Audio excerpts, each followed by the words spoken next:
Ombudsman wilayah Sumsel melakukan inspeksi mendadak dan pemantauan di sejumlah sekolah di wilayah Kota Palembang. Sidak ini dilakukan karena adanya laporan masyarakat terkait adanya pungli yang dilakukan oleh oknum pihak sekolah. Menurut Indra Zuardi, Kepala Ombudsman Sumsel, dari hasil sidak yang dilakukan pihaknya, belum ditemukan oknum yang melakukan pungli dalam penerimaan siswa baru. Namun pihaknya akan selalu menerima laporan masyarakat dan akan menindaklanjuti jika memang terbukti ditemukan berdasarkan fakta di lapangan, maka pihaknya akan langsung melaporkan kepada Kepala Dinas Pendidikan setempat. Kita sudah samalah dengan beberapa sekolah sebelumnya kita tanya tadi kan. Pada prinsipnya mereka sesuai dengan aturan main.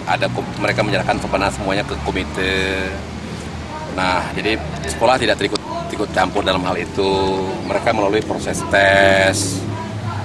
Dan kawan-kawan juga menanyakan tadi, kawan-kawan kami dan menanyakan juga, ada menyangkut tentang biaya segala macam ini? Yang mereka jawab juga tidak ada karena mereka sudah serahkan semua ke komite segala macam.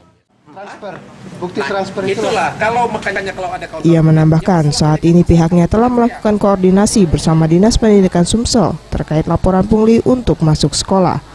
Farel Dwi Satria, Seftion Rizky, Sriwijaya TV.